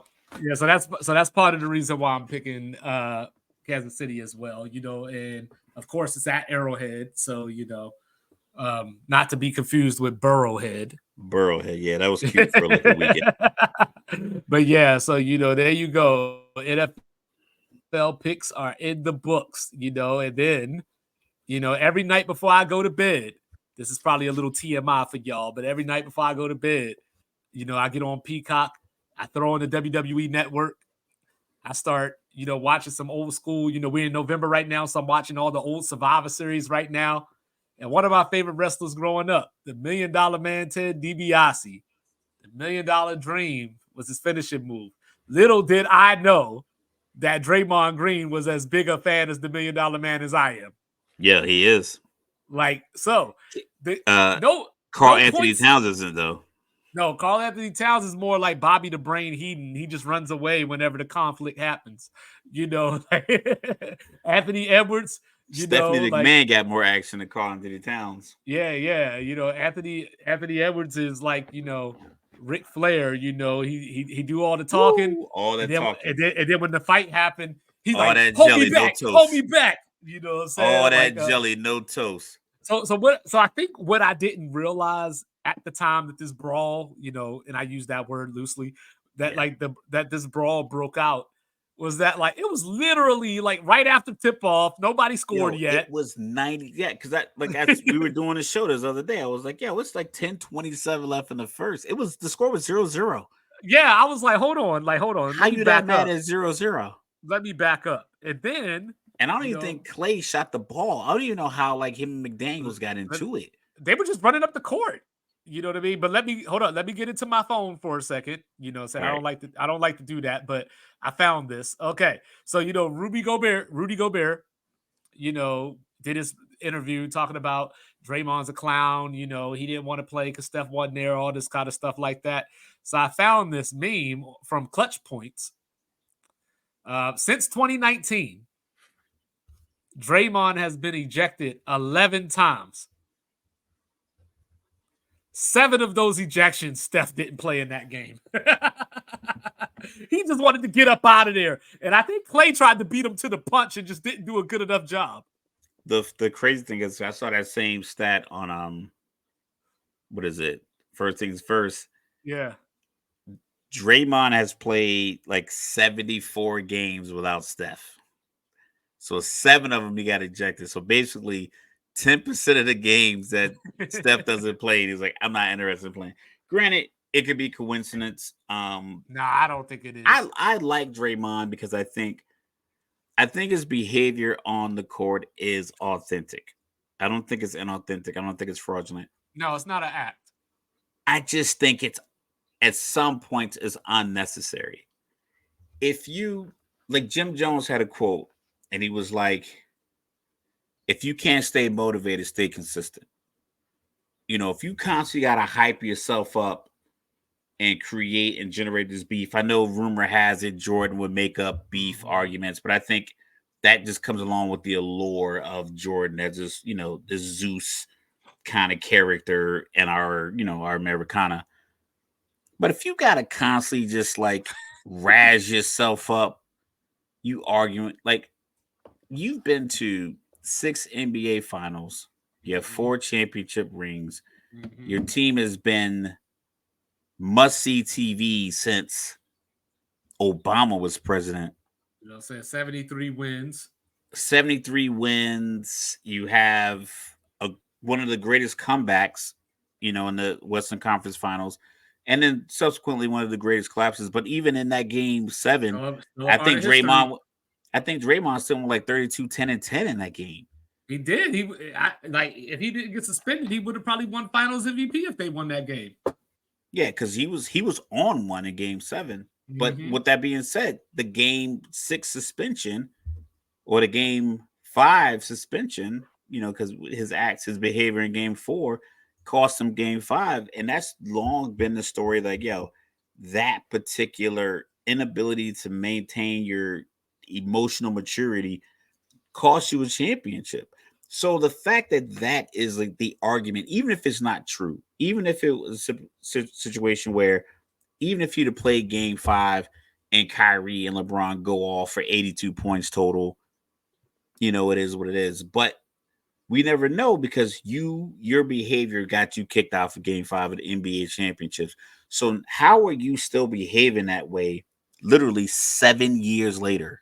And you think this is a serious question. You think Draymond ever beat up Steve Kerr? Nah. I was wondering about that earlier because I'm like, I because think I think he's a bit of a bully. I think he has like a bully mentality Mhm. and he knows because he's never pushed a ref. Right, He's never gone in the stands. right. He just bullies the guys on the floor. and especially now that his shooting percentage and his points per game and like all of his offensive weaponry and everything that he's done has kind of Hey, like diminished. his shooting percentage It's is up, by the way. it seems like it's ramped up more, He's like shooting. those antics ramped up since he Hey, he's became like shooting in since this young Barkley called him a season. Mr. Triple Single. Hey, in this young season, in this young NBA season, he is shooting 45% from three. He is shooting 48% from the field. But to your point, he's averaging 8.8, 5.7, and 5.1. Mr. Triple Single. So you know, that's my only piece is like I don't understand the but me like that's not my personality. I'm not one of those in your face confrontational people. And considering that we all watched his team essentially miss out on the greatest season in NBA history, because that 72-10 Bulls team would have been had to play second fiddle to 73-9. mhm, And as much as people talk about, you know, the GOAT, that 73-9 team would have beaten a guy that people want to argue is the GOAT. mhm. So I think that would have been a feather in their cap as greatest team of all time. And maybe they don't get Kevin Durant or whatever the case may be. Maybe they sign Harrison Barnes back and they run it back right back. Maybe they keep all those same pieces. Depends on how the money laid out. But I mean, they end up getting an opportunity to get Kevin Durant. They got 2 more championships out of it, so people don't look at it the same way. But if Kevin Durant doesn't come there and they don't get to keep their team together, that Draymond suspension can really loom. But it And seems I like think everything's kind of like worked out to where his antics haven't hurt them. to this day, I still think, 2-5. I do think that I'm the only person that holds the Warriors accountable for that. Like everybody else just bangs on Kevin Durant and calls him weak and all that kind of stuff like that. I think I'm the only person that views the Warriors as weak, No, I think the or move collectively. I think everybody involved. I think but the it's whole been all thing laid at his collectively. but it's been all laid at his feet as if Well, that's Draymond because as if Dray these guys don't wear masks. They're like as their faces are but no, exposed. It's same thing in baseball. Like but as A-Rod gets the if heat for not winning World Series because you can see his face. but as if Draymond didn't run to the parking lot and call him, as if Kevin Durant is on that team if Steph ain't want him there. I mean, that's just me though. But They all anyway, flew out to the Hamptons to get him to yeah, what is come. it, the Hampton Five or whatever? Was it but yeah, so hold on. Let's get back to the sleeper hold. So like we were talking about this, like, if we were Carl at some Anthony Towns should have put Draymond in a headlock. he should have knocked him on his ass, one or the other. One or the He's other. at least pull his boy away. You know what I'm Like saying? Like pull Gobert, do something. he gonna come out Don't here stand looking there like a being fake extra ass light skinned. He out here looking like a fake ass Will Smith, and he letting Draymond treat him like Jada treat Will. Out here look like the Fresh Prince of Bel Air after you got the Bel Air. You got You to know what I get. I mean? need you Like, on that Philly. I need you on that West Philadelphia. Like yeah, the he could at original least, Fresh Prince, not this new one, because this new yeah, Will is off the not the one chain. that flew and got the taxi and your home. But The no, but homes like of Bel Air. but I was just sitting there thinking. You brought up Anthony Edwards, and I got to go back and watch the video again because I didn't even think about Anthony Edwards. I just saw a cat's big He was ass. hugging Cat. He was hugging Cat. Yeah, and I'm just sitting there like, look, man, So like Cat. So this is this. I'm you just ain't recap it. UFC and my boy, and I'm just gonna stand there. So Draymond got his right arm under Gobert's beard. Gobert's whole beard is over Draymond's forearm and bicep. Like the whole thing is like this. So he had good technique. He had a good legit. Conor McGregor would have been proud of his. Joe You know what I'm Rogan's saying? probably talking about Bones that would have been technique right now. proud. Yeah. Oh yeah, absolutely. So Draymond is here, and you can see. I don't know if he was mouthing something, but this might be where it becomes a fish story. I'm just adding stuff to it. But he had that look like I wish you would do something. So it looked like he had malice intent with the Yeah. headlock. Yeah. So then Carl Anthony Towns, he grabs Draymond by the deltoids and they're just sliding. Like they're just sliding to the left. Yeah, he Like all they're just, sweaty. yeah, You know he's what I'm just saying? like, and he's like making it seem like he's doing something. And then Anthony Edwards grabs Cat, and they're all just sliding together. So Gobert's getting choked up. Draymond's holding him, I mean, I'm and glad he didn't Cat actually put him to sleep. and Cat is holding on to Draymond, and then Anthony Edwards is holding on to Cat, and then Steve Kerr was more active in getting Draymond off of Gobert than Than his his teammates two were. hands were more active than the other four hands. They were both touching Draymond, or like it just yeah, All right, so like what's your so what's your thoughts? 5 games, too much, too little, too just much, right. way too much, too much. Okay. It's a reputation suspension Mm-hmm. because all he really did was grab him by like he just grabbed him. He Yeah. wasn't He choking him didn't out. throw punches. He didn't choke him out. He wasn't on the ground. He was so you can't get a good chokehold while you're moving. Like you got to really like crank it and like stand still. Like that's where the power comes in. So he wasn't choking him out.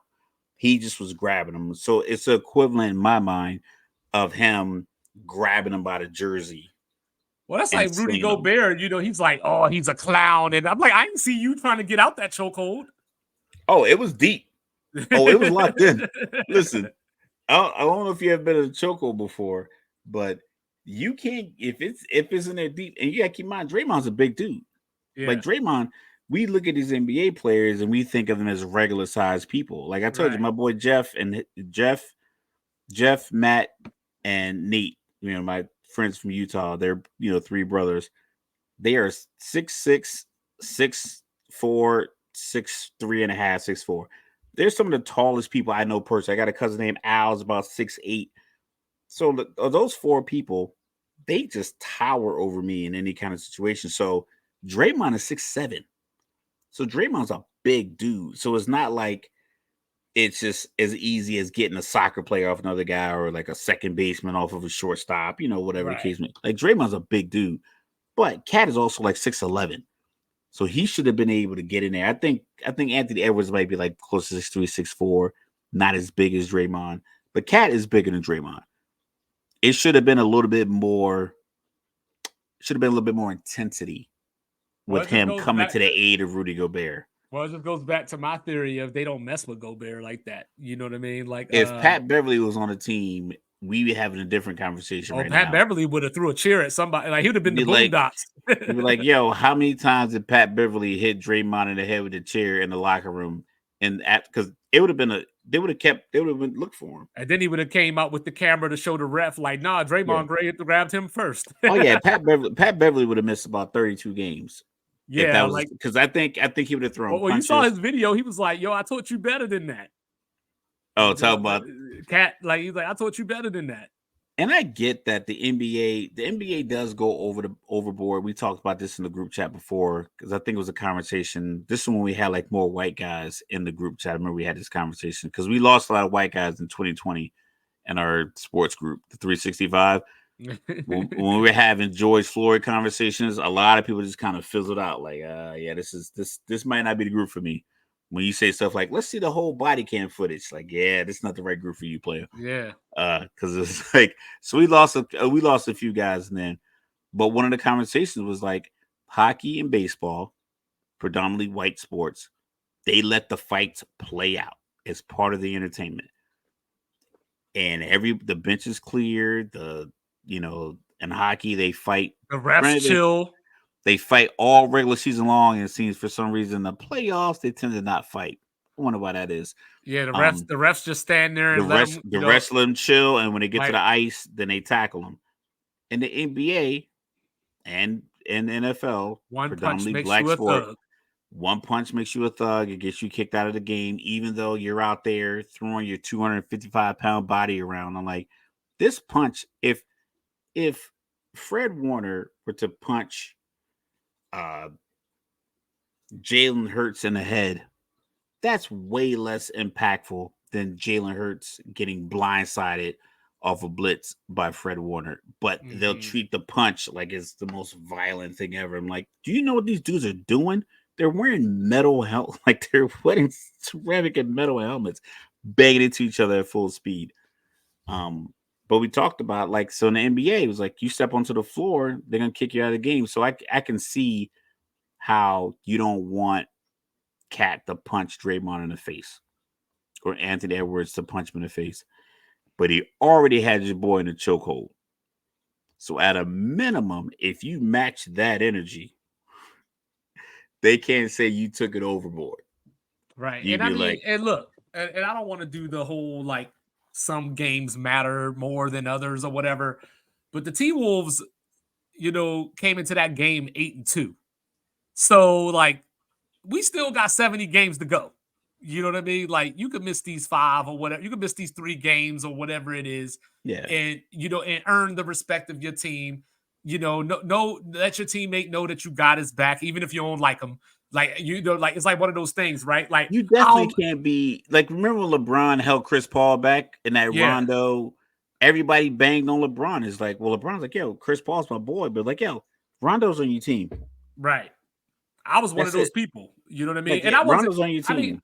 I I wasn't wasn't bang. banging on him, but it No, I was like, I wasn't see banging what on you him, but I mean. Yeah, did point that out. Like, because I mean, I understand, like, that's your boy. Like, naturally, you're gonna be like, yo, you good, like whatever the case may be. But yeah, we do that at the Hamptons party. That's my yeah, boy. we do that Rondo's at my team.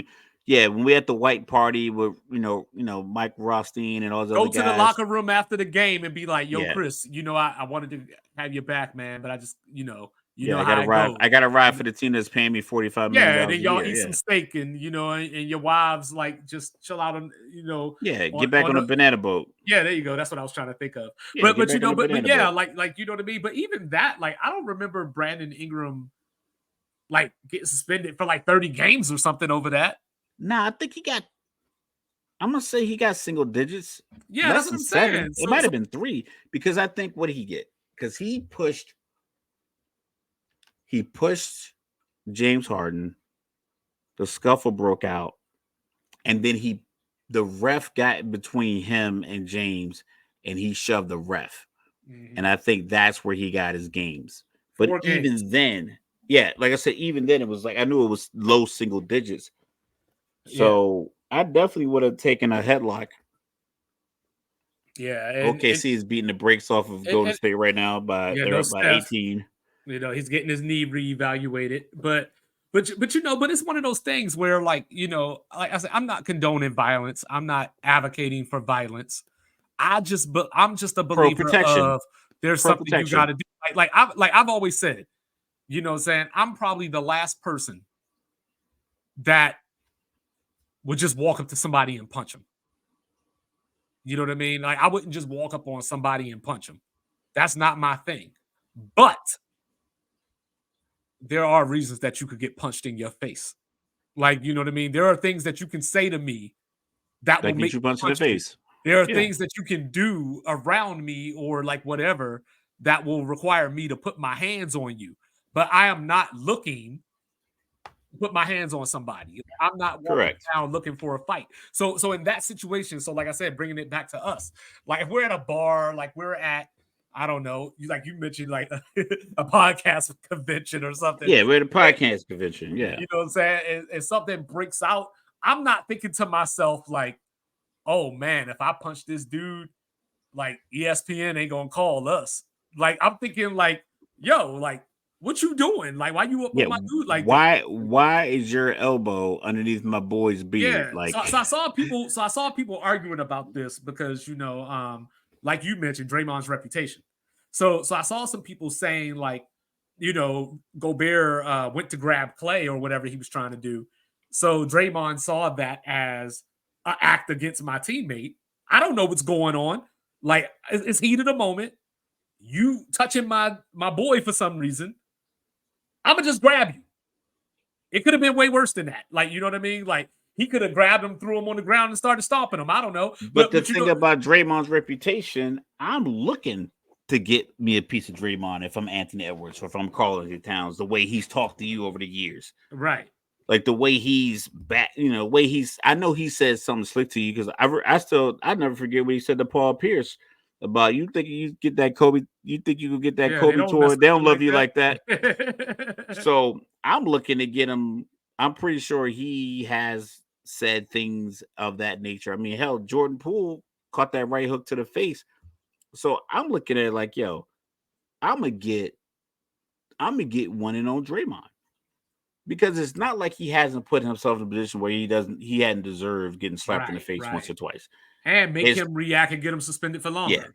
Like if you mad because Steph hit a three and shimmied on you, all right, that's not enough. But I'm pretty sure Draymond said some real disrespectful shit to you or some real tough guy shit to you. Like, well, I'm Anthony Edwards, and this is my opportunity. Adidas is already paying them a couple Well, hundred that's million. why the whole Yeah, Jordan Poole thing was funny because everybody was like, "What did Jordan Poole say to him to make him do that?" And I'm like, "What do you think Draymond wasn't saying that Jordan Poole was responding to? yeah. Like, he ain't no innocent bystander that was minding his business, and Jordan Poole said some But shit. but They if you're were, dealing with a guy like Draymond and you know what's coming, you need to go ahead and you yeah, got to be ready to squabble. yeah, and that's what I said. Like I'm not the type of person that's just gonna walk up on somebody and like steal on them or something. But there are moments and situations where it just requires that to happen. Like Yo, sometimes you have to do it. My mom would always tell me, she was like, "Did you start the fight?" I'm like, "Nah." She was like, "Okay, what happened?" I'm like, "You wouldn't leave me alone." And I was small. Like my mom was real worried about me because I was a small kid growing up. I never really hit a growth spurt. I hit a growth like projection. Like it was like, all right, I was 4 feet tall, then I went to 4'2", then I was 4 foot. Like it wasn't like over the summer I went from 4 foot to 5'2". Like I just, right, like I was always like smaller of my age group. So I just had a mean right hand and she knew it because she had one too. I see my mom put paws on some people throughout my days. So she was with it. If you like, listen, keep your energy, be mal mannered. But if somebody press you, you gotta let them know because you're small. They think they can just do whatever to you. And I was like, all right, you give me the green light. It's duck goose out here.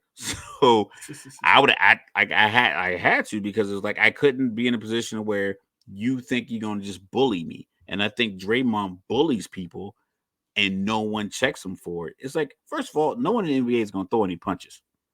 yeah. All I'm right, mush, so like I'm mushing him in the face. At a minimum, if I'm calling Anthony Towns, I'm grabbing him by the face or something because it's like, yo, it is what it is. You box me, cool. I got enough money, so if I lose a few games, it is what it is. My team's 8-2. They suspend me for 5 or 6 games, cool. But as long as I don't go on a crowd, you could probably expect your suspension to be under 10 games. If you keep it on the floor with a fellow NBA player, you don't hit a ref, mhm, you don't hit a coach, you don't hit security personnel, you don't hit a fan, you can probably assume that your suspension is less than 10 games. mhm.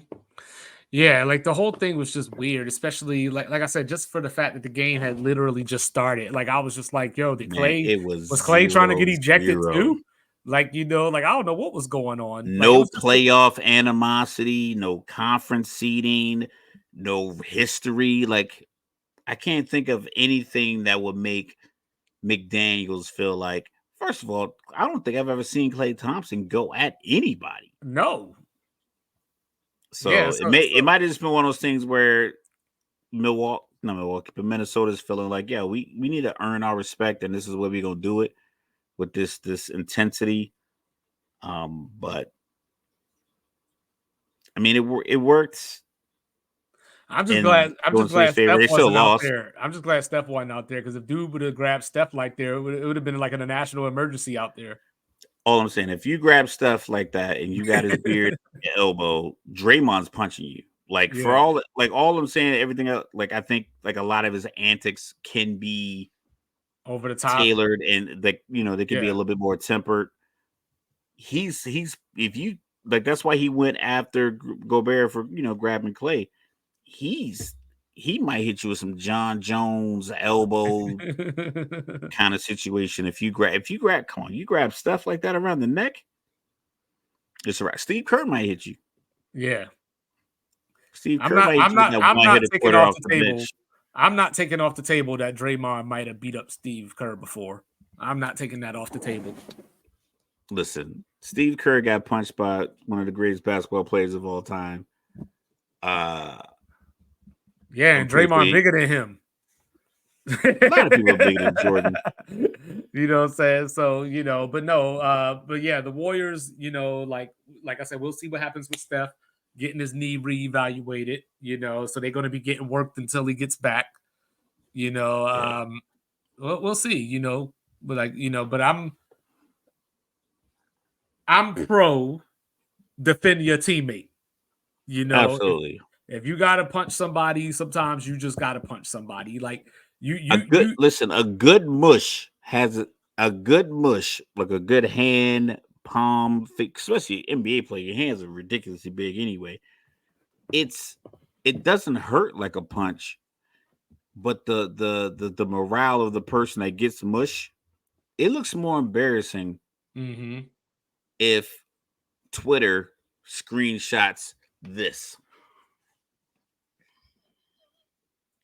versus this because everybody been punched in the face before, Right. but to get a mush like just a full on in 4K on national television, just and Yeah. then you stumble because if you get punched, you might stumble back the same distance as a mush, but the mush just looks so much more disrespectful. It's like a Yeah. slap. Yeah. Like, So yeah, because somebody could sucker punch you. They can't sucker mush you. yeah, they can't. So if they mush you, but they don't slap you, then the NBA suspends you per like the mush. So you might get a couple of games because it's not a slap or a punch. But see, but now I don't But even it's know. more disrespectful. So like I'm gonna do this to you, and it's more disrespectful, and I'm only gonna get 2 games. But if I punch you, I'm gonna get 6 or 7. If I choke hold you, obviously it seems to be the standard is 5. If I slap you, I imagine it's 4, 3 to 4. Like the Brandon Ingram, he got the punch and the shove. So a Yeah. good mush.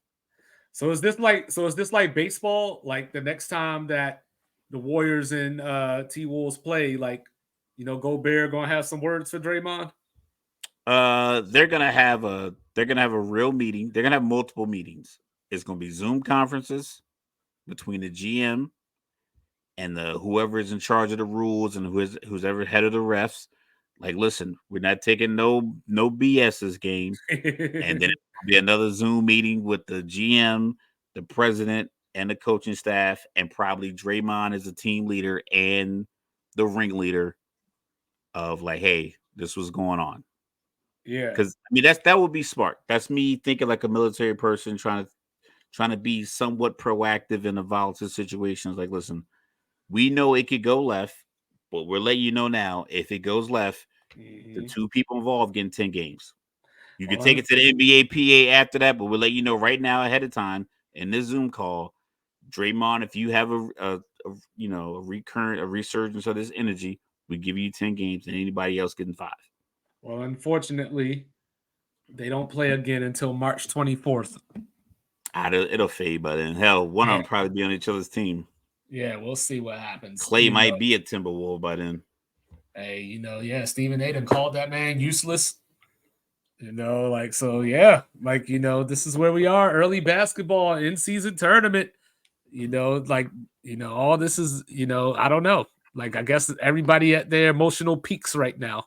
Yeah, I mean, sports is hot right now. I was telling someone they were asking me about my podcast. I'm like, well, about the podcast. I was like, the podcast is dope because there's so much going on. I'm like me and Mike spent, man, we were scrambling this summer. Mm-hmm. Me and Mike would spend 2 days trying to figure out topics, and if something was on Odd Couple, we wouldn't talk about it because that would be the only other thing going on. So we had to, if you look at some of our summer topics, it was a lot of stuff that we had to really dig deep. Now it's Mm-hmm. like Michigan just giving us stories every single week. A gift that keeps giving. Ryan Day out here with his beard dyed black, knowing he's 4 or 5 years older than me. I'm like, come on, player, let it go. Elsa, let it go, let it go. Like your beard ain't black. Dion, You know what I'm Dion let saying? his go. Michael Irvin, let it Yeah, but he go. went it, but Your he went, hair. but he went and got his hair done though. Yeah, I mean everybody want their hair. Michael Irvin, come on now. You know what I'm saying? Your hair ain't jet black. Stop it. Stephen A, let that thing go. That hair is gone. Yeah. Uh Ryan Clark, you up there too? I know you be wearing them nice suits, but yeah. Hmm. Yeah, it is Go what ahead, it is. Greenberg, you get it too, Mike Greeny. All y'all on here with perfectly manicured hair and it's all the color it was when you was 27. Cut it I out. know I seen them pictures of DJ Khaled during COVID. Ooh wee, him and Oh, Diddy and Kevin Hart. Kevin Hart. Kevin Hart look like a salt and pepper shaker. Yeah, you know what I'm Next saying? time he Looking came like out for me. his hair was this color. Yeah, he was out here. He out here looking like me. You know what I'm saying? I'm about to get rid of this though, but yeah, he out here looking like I'm me. leaving mine. I take my pictures like this so I can show it off. Like I earned every single one of these 42 years on this planet. I've been working for these grades. But yo, I got a big week coming up. Got I'll be at UTSA USF tomorrow night. Final home game of the season, senior night. Thunderstruck. ACDC up in the house, and then next week Thanksgiving I'm gonna be up in Jerry World for the first time. Watching those Commanders. Hopefully, by the time I get there, I won't have the Kobe eye no more. You know what I'm saying? But I can fully focus and see what's going on up in here. But yeah. Yeah, So I got MetLife tickets, Jets, Falcons, December 3rd. So that's a couple of mhm. weeks. But like I was telling you in the pre-meeting, I got it on the visitor sideline. I'm trying to think if the tunnel's that way. I don't believe so because my son's played some football games there. Man, that thing look bad. Like so I think the tunnel's the other way, but I'm close enough to where Arthur Smith can hear me if it's 4th and 1 and he tries to call a quarterback sneak. I'm gonna scream, "Don't call that damn quarterback sneak. Give it to one of the 250-pound running backs you have back there." But I'm close enough where you can hear me. I'm Yeah. trying to get thrown out. I'm trying to either get put on TV or get thrown out. So I'll be So screaming, from "Ooh, Euro!" I'll from be from screaming Mellow, sports he reports is ordered the whole time. he didn't went from mellowed out Virginian to loud ass New Jerseyan now. Listen, man, you're not gonna get anywhere in this state being meek. Yeah. Yeah, No pun intended. You no know what I'm pun saying? intended.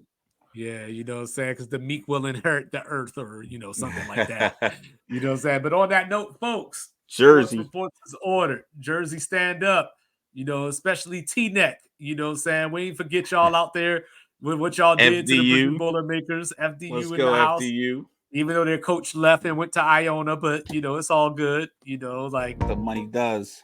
we'll be back next week, everybody. Enjoy your football weekend. God bless all that. And we love you, America. Peace.